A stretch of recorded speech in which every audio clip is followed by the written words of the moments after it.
la part de Dieu, il n'y a ni signe ni mot. Jusqu'au verset 42. Là où Job dit, je reconnais que tu peux tout. Et que rien ne s'oppose à ta volonté. C'est là que Dieu intervient. Dieu est intervenu dans la vie de Job. Lorsque Job a reconnu que Dieu peut tout. C'est pour cela que Jésus nous dit, priez à un père. C'est-à-dire à celui qui peut tout. Ne dis pas que le problème que j'ai, le problème de que l'église traverse, la façon dont l'église est en train de se dessécher, alors rien ne peut se faire. Alors restons seulement comme ça, attendons le retour de Jésus. Mais nous voyons que nous avons un Dieu qui est capable de restaurer l'église. Voyons que nous avons un Dieu qui est capable d'attirer les nations pour les amener dans sa maison. Lorsque nous nous mettons à prier, prions à celui qui peut tout. Que la gravité de ton problème, que la grandeur de ta situation, que la durée de ta maladie ne t'empêche pas de croire que Dieu est capable de te guérir. Parce que souvent on se met à prier et en même temps nous doutons nous-mêmes. Seigneur, je veux que tu changes mon mari. Mon mari qui est alcoolique. Je veux que tu le changes. Amen. Quand tu vas aller voir ta soeur, tu sais mon mari, sa façon de boire là, c'est sa famille. Ça il va pas le laisser. Mais tu viens de prier pour que Dieu change ton mari. En réalité, tu ne crois pas que Dieu est capable de faire ce que tu demandes. C'est pour ça, après avoir prié, tu vas aller raconter le contraire de ce que tu viens de prier. Mais Jésus dit à ses disciples, lorsque vous priez, dites que notre Père qui est aux cieux. Et le Père que vous priez, il est dans les cieux. C'est-à-dire il est élevé au-dessus de tout. C'est-à-dire il a la grandeur plus que tout. Devant un père, on ne peut qu'obéir. Devant un père, on ne peut que se soumettre. C'est pour cela que ta prière doit être accompagnée de l'obéissance et de la soumission. Tu ne peux pas te mettre à prier comme disait notre modérateur aujourd'hui, le frère patron à l'église. Tu dis, bon Dieu, tu sais que, bon Dieu, mes affaires là, comment on va le traiter? Non, à un Dieu on se soumet. À un père on montre de l'obéissance.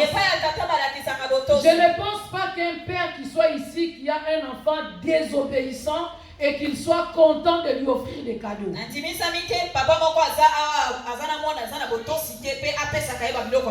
Notre prière doit toujours être accompagnée de l'obéissance et de la soumission vis-à-vis des autres. Et il dit que ton nom soit sanctifié. Le nom de Dieu doit être sanctifié. C'est-à-dire dans nos prières, nous devons placer Dieu là où il est. Nous devons louer et adorer Dieu. Vous savez, on a toujours tendance à confondre la louange et l'adoration.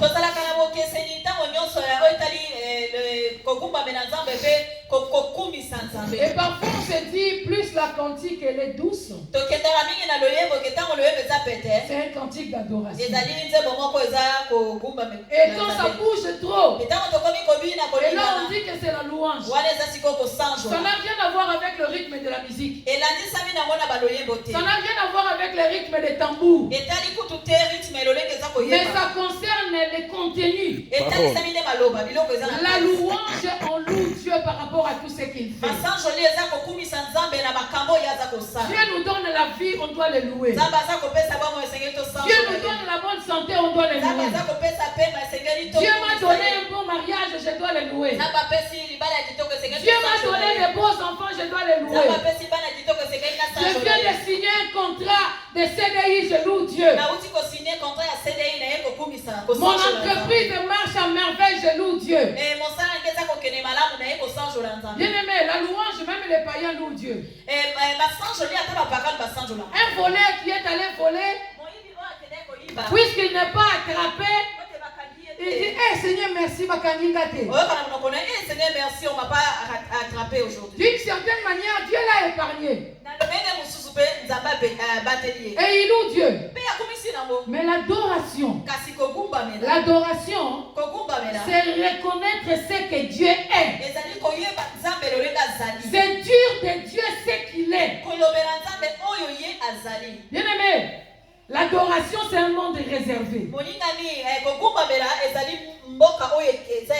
L'adoration n'est pas donnée à tout le monde. C'est pour cela, dans Jean, Jésus va dire aux Samaritains, les vrais adorateurs adorent le Père. Parce que pour adorer Dieu, il faut le connaître. Pour adorer Dieu, il faut savoir ce qu'il est. L'adoration, c'est entrer dans l'intimité de Dieu. L'adoration, c'est positionner Dieu à sa place. Que ça marche ou que ça ne marche pas, il reste Dieu. Que tu sois malade ou en bonne santé, il reste Dieu. Que tu aies de l'argent ou pas, il reste Dieu. Et pour arriver à ce stade-là, malade sur le lit de l'hôpital, et appeler Dieu que tu es Jéhovah Rapha, il faut entrer dans son intimité. Il faut entrer dans la profondeur de la connaissance. Bien aimé, c'est pour cela que je dis que l'adoration c'est un monde réservé. C'est réservé à ceux qui connaissent Dieu. Parce qu'on doit lui dire ce qu'il est. Mais la louange, on loue Dieu, mais beaucoup d'ailleurs, ils ont l'habitude de louer Dieu que quand les choses marchent. Parce que j'ai réussi, c'est sûr. Parce que Dieu m'a donné cela. Et là, on se met à le louer. Et quant à l'adoration, l'adoration, c'est exprimer à Dieu les ressentis de son cœur. Je suis aujourd'hui célibataire, mais je sais que c'est toi qui as institué le mariage.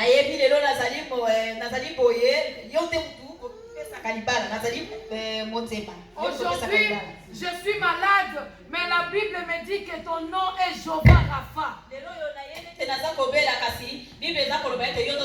On n'attend pas à être guéri pour reconnaître qu'il est Jéhovah Rapha.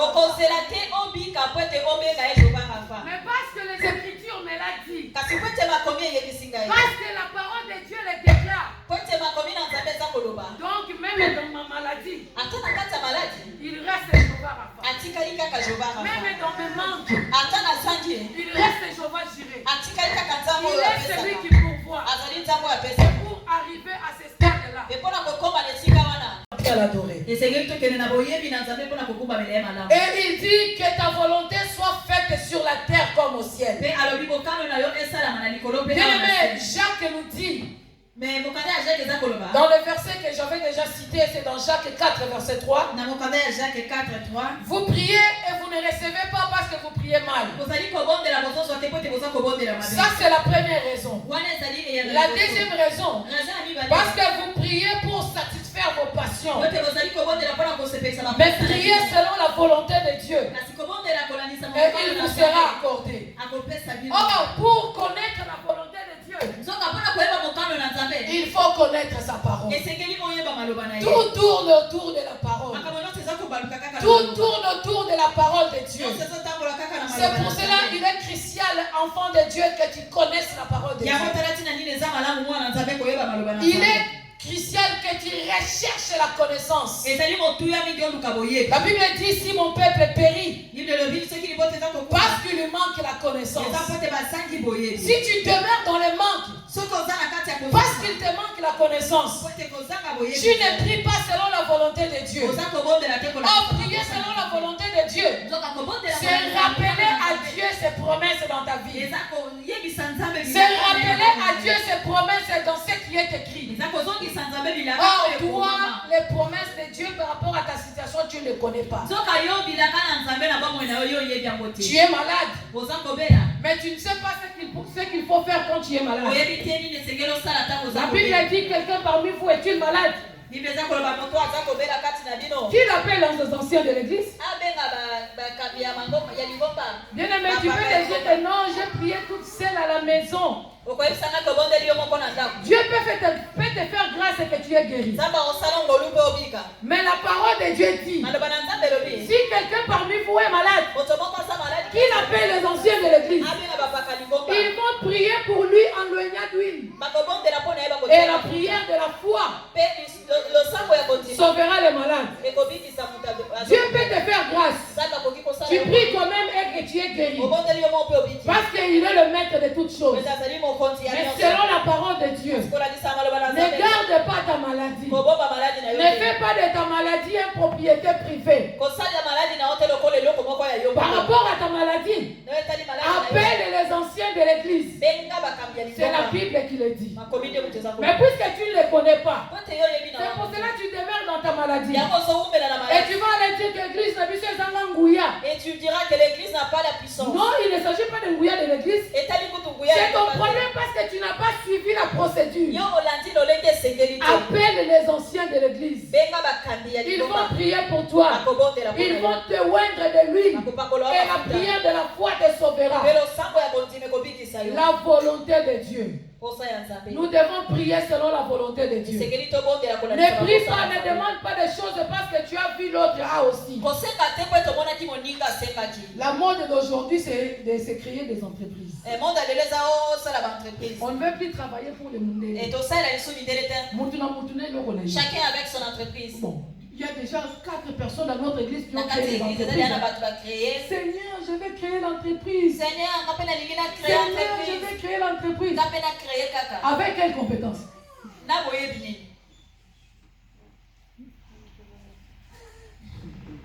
Amen.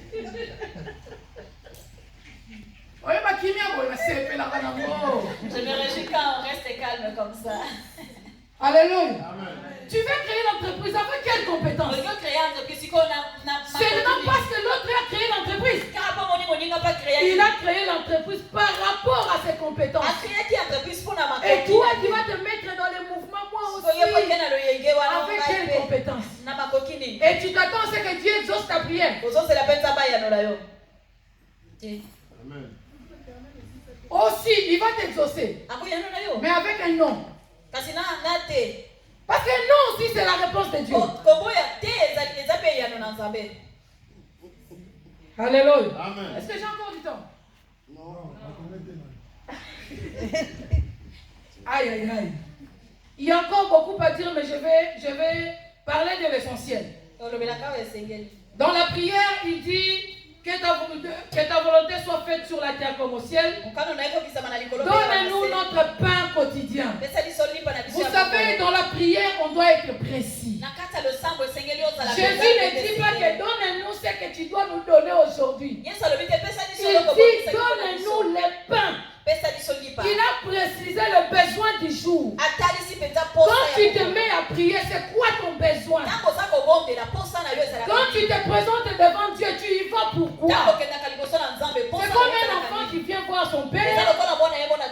Papa, achète-moi une robe. J'ai aussi besoin de chaussures. Il faut que j'aille à la fête foraine. Et après les boucles d'oreilles là que je vis chez mon voisin, je vais là aussi. Et moi aussi j'ai besoin de marcher. Il faut que j'aille à la casse. Après, le père va faire quoi?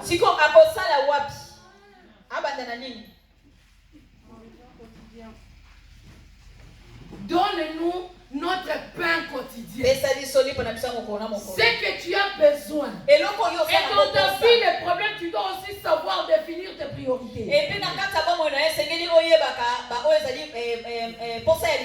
pas de priorité dans la vie. On n'a pas de projet dans la vie. Mais on se dit je vais aller prier. Pour aller dire quoi? C'est pourquoi on se présente devant Dieu éparpillé. On ne sait pas ce qu'il faut demander, on ne sait pas ce qu'il faut dire. dire? Parce qu'on n'a pas de priorité dans la vie. Jésus dit, il ne dit pas demander le pain avec du beurre et le four à côté. Non, demandez le pain. C'est-à-dire ce qui est vital et prioritaire pour toi à cet instant-là. Parce qu'aujourd'hui tu vas demander le pain du jour. Demain c'est un autre jour, tu auras aussi besoin d'un autre pain. Mais là, tout de suite là, maintenant, qu'est-ce que tu demandes? Alléluia. Amen. Nous courons derrière les temps. La Bible dit, pardonne-nous nos offenses comme nous pardonnons à ceux qui nous ont offensés. Vous savez, le pardon, comme on dit, c'est un pouvoir qui libère.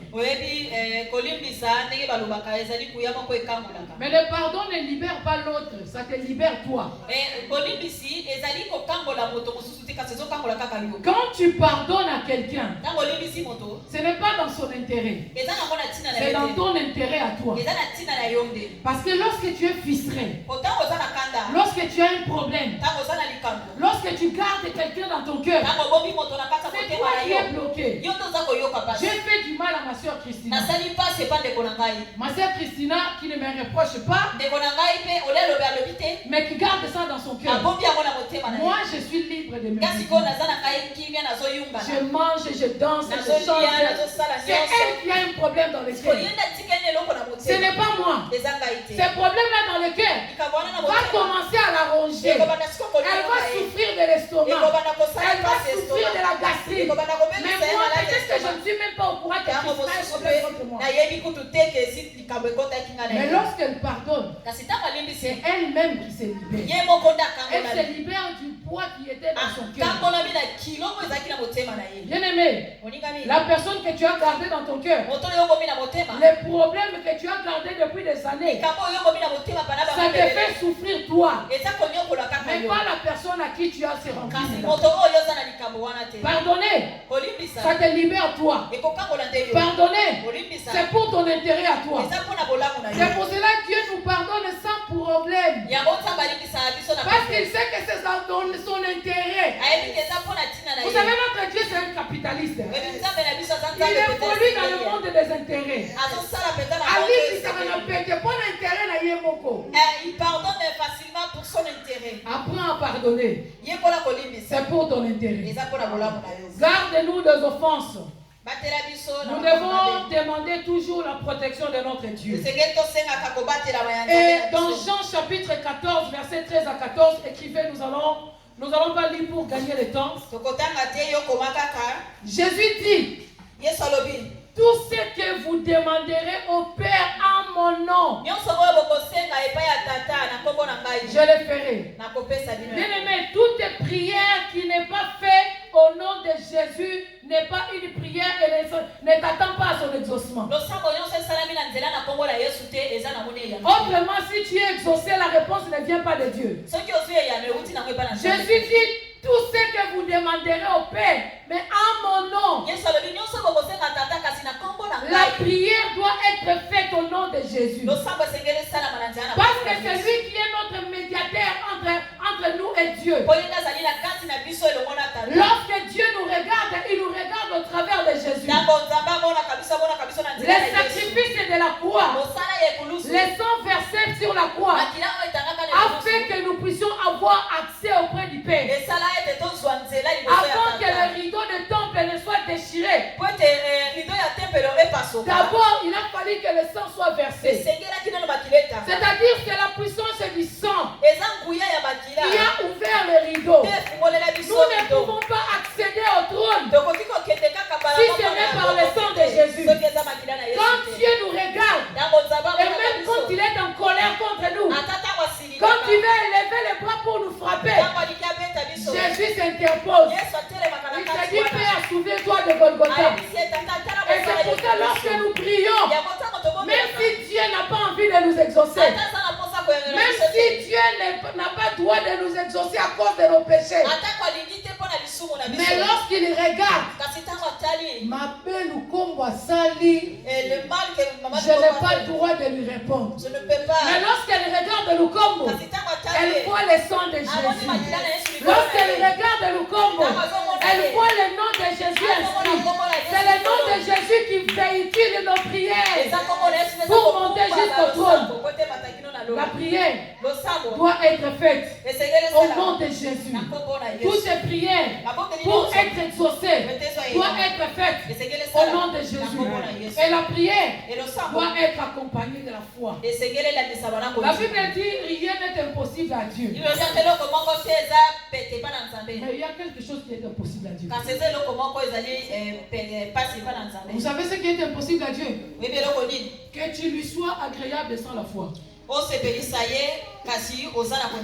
Bible dit sans la foi, il est impossible d'être agréable. Or, si tu n'es pas agréable à Dieu, c'est que la personne qui ne me fait pas plaire, la personne que j'aime pas, j'aurais du mal à lui donner quelque chose. Pour que Dieu nous bénisse, nous avons besoin de la foi. Nous avons besoin de la pure foi. La foi qui ne doute pas. Vous savez, la Bible dit dans le livre du 7, verset 6, il dit, si vous avez la foi comme un grain de sénévé. La foi par rapport à la graine de sénévé, ce n'est pas par rapport à sa taille. Parce qu'on se dit, même si j'ai une petite foi comme une graine de sénévé, ce n'est pas par rapport à la taille. Parce que quelque part, Jésus va reprocher les disciples, les gens de peu de foi. S'il avait besoin de la petite foi comme une graine de sénévé, il n'allait pas leur dire gens de peu de foi. Mais la graine de sénévé, c'est la seule graine au monde qui n'accepte pas l'hybridisme. Vous savez ce que c'est que l'hybride, non? Aujourd'hui, nous avons des voitures hybrides. C'est-à-dire qu'il peut rouler avec du carburant et de l'électricité. L'hybridisme, c'est le mélange. Mais Dieu nous dit d'avoir la foi comme la graine de sénévé. C'est-à-dire que cette graine-là reste intacte et n'accepte pas le mélange. D'autres plantes, on peut les brider. On peut prendre la mandarine avec l'orange, ça sort les clémentines. Les greffages. On peut prendre une mangue, on prend des espèces de mangue, on les mélange, on appelle ça comment? Greffage. Clonage, greffage, génétiquement modifié. Voilà, OGM. Il y a aujourd'hui des plantes qui sont des OGM. C'est-à-dire leur gène est modifié. Mais la graine de sénévé, depuis la création, ça n'a jamais été bridé. Ça n'accepte pas l'hybridisme. Ça reste pur. C'est de cette foi-là que Dieu attend de nous. Une foi pure. Une foi qui n'a pas de doute. Une foi qui n'a pas de tâtonnement. Mais une foi qui soit pure. Faute de temps, nous allons nous arrêter là. La prière peut être aussi considérée comme l'offrande. Non. L'offrande peut aussi être considérée comme la prière. Philippiens chapitre 4 verset 6 nous dit ceci. Philippiens 4, 6 c'est Zoloba. Dans vos problèmes, faites parvenir à Dieu. Attends, ça il faut qu'on le lise. Pardon, frère, Philippiens chapitre 4.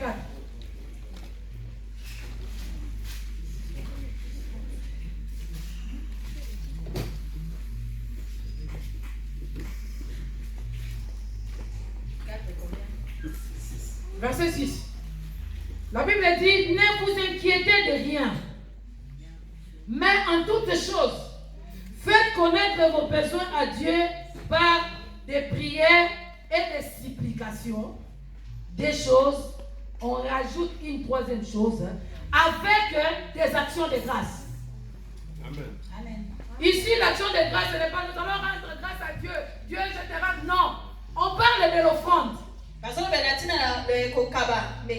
dans nos inquiétudes, dans nos problèmes. La Bible dit de ne pas nous inquiéter. D'aller seulement à Dieu, de nous présenter nos soucis par des prières, par des supplications et avec des actions de grâce.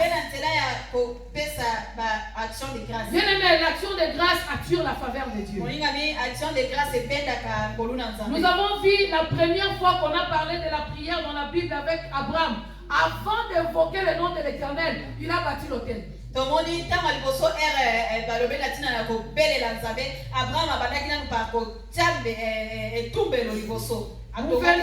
venons de passer 30 jours de la prière. Nous avons prié. Nous avons supplié Dieu. Où sont les actions de grâce? La chose aussi qui fait en sorte que ta prière tarde à arriver.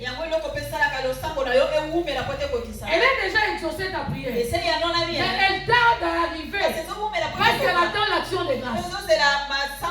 L'action de grâce, c'est cette main-là qui va recevoir de Dieu. On ne peut pas faire une prière sérieuse à Dieu sans passer par les actions de grâce. À chaque fois que nous avons des prières, surtout si c'est organisé par l'Église, comme nous avons nos prières de 40 jours au début de chaque année. Comme là, nous venons de passer 30 jours dans la prière. Aujourd'hui, normalement, tout le monde devait amener son action de grâce. Si tu ne l'as pas aujourd'hui, amène-le le dimanche prochain. Et je te bénis. Que Dieu vous bénisse.